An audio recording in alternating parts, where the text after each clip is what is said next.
మంత్ర, యంత్ర, తంత్ర, మూలిక, రుద్రాక్ష, నవరత్న, హోమ, క్రియ, జ్యోతిష్య, వాస్తు, హస్త సాముద్రికాలచే బ్రహ్మాస్త్ర పరిష్కార మార్గం. శ్రేయం గురుదత్త. ఆత్మీయులందరికీ స్వాగతం. ఈ సమస్య విని ఈ సమస్యకు పరిష్కారము మీకు మీరే ఎలా ఉంటుందని చెప్పేసి యోచన చేసే ప్రయత్నం చేయండి. ఇక్కడ ఒక వ్యక్తి ఉన్నాడు.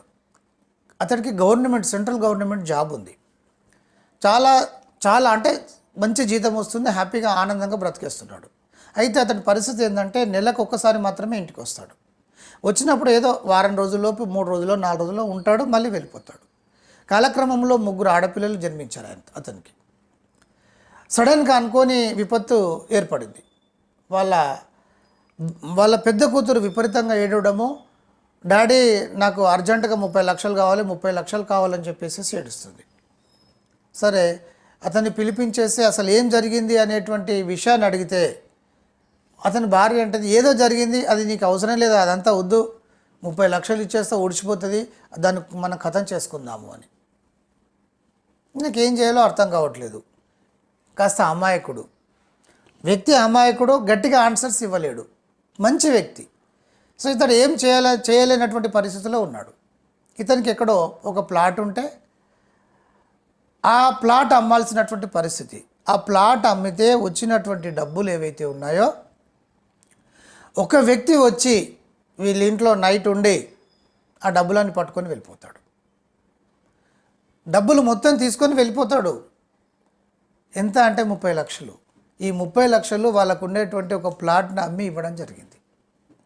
ఏంటమ్మా అంటే ఏదో జరిగింది అంటారు. ఇక్కడ ఈ రోజులలో జరిగేటువంటి పరిస్థితిని బట్టి మనం ఏం ఆలోచన చేయాలి? నేను ఇలా ఆలోచన చేశాను. ఏంటంటే అమ్మాయి కదా, ఎవడో ట్రాప్ చేసి ఉంటాడు.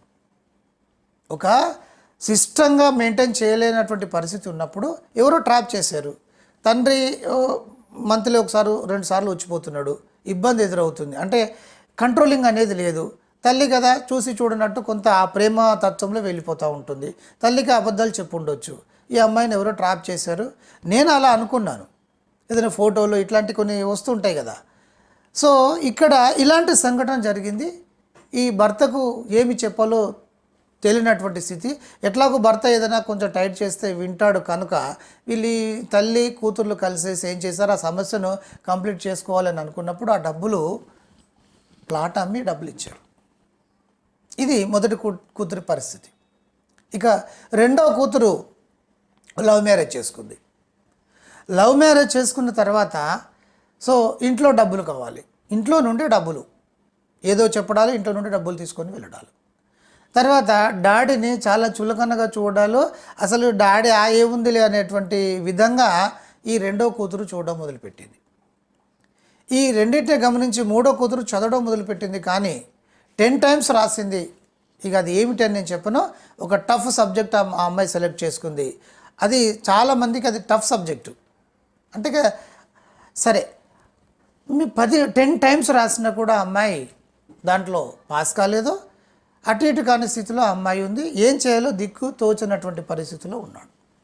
ఇప్పుడు ఏమైపోయిందంటే ఇన్ని సంఘటనల ఆధారంగా ఈ మధ్య అతను రిటైర్ అయిపోయాడు. రిటైర్ అయినటువంటి డబ్బులలో ఓన్లీ 10 lakhs మాత్రమే మిగిలినాయి. చూడండి, మొత్తం అన్నీ పోయినాయి. ఇప్పుడు అమ్మాయి పెళ్లి చేయాలి, వీళ్ళు సెటిల్ కావాలి, ఇల్లు లేదు, అంటే కాలక్రమంలో ఉండేటువంటి ఇంకొక ఇల్లును కూడా అమ్మేయాల్సినటువంటి పరిస్థితి. ఇంట్లో బంగారం కూడా తాకట్టు పెట్టినటువంటి పరిస్థితి. ఈ మధ్య ఏంటంటే ఈ రిటైర్ అయ్యాడు కనుక ఆ వచ్చినటువంటి అమౌంట్తో గోల్డ్ తీసేసుకున్నారు. ఇప్పుడు 10 లక్షలు మాత్రమే ఉన్నాయి. ఇంత ఎందుకు జరిగిందండి? అతడి జాతక చక్రం చాలా బాగుంది. నేను ఒకసారి ఎక్స్పెరిమెంట్స్ కూడా చేస్తూ ఉంటాను. ఏంటి అసలు అని చూస్తే జాతక చక్రం చక్కగా ఉంది, బ్రహ్మాండంగా ఉంది. అందుకని అతడు గవర్నమెంట్ జాబ్ దొరికింది, చక్కగా హాయిగా హ్యాపీగానే ఉన్నాడు. మరి ఇవన్నీ ఎలా జరిగినాయి? ఎవరు తప్పు? తల్లి తప్ప, పిల్లలది తప్ప, తనది తప్ప? మరి దీనికి పరిష్కారం ఏంటి? సో ఏమంటాడంటే అతడు 30 లక్షలు తీసుకొని వెళ్ళాడు కదా గురుగారు, అవి ఏమన్నా వచ్చేటువంటి అవకాశం ఉందా అంటాడు. ఇది అమాయకత్వమా?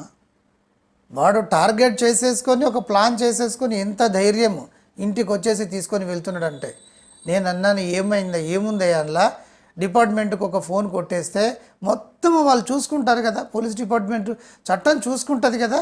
ఇది చాలా ఎంత ఇబ్బంది తెలుసా వాళ్ళు చేసింది.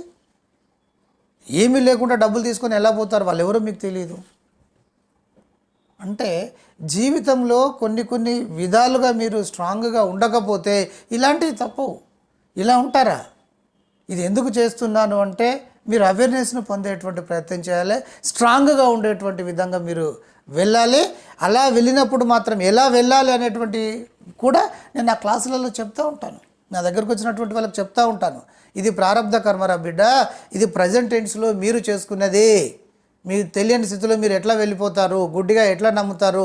3 ఆడపిల్లలు ఉన్నప్పుడు ఎంత కంట్రోలింగ్ ఉండాలి, నేను నెలకొకసారి వస్తున్నాను, ఎన్ని జాగ్రత్తలు చెప్పాలి. ఇలాంటి సందర్భంలో తల్లిదండ్రులు ఉన్న దగ్గర మీరు కుటుంబాన్ని పెట్టాలి. ఇండివిజువల్గా ఎలా ఉంటారు కదా.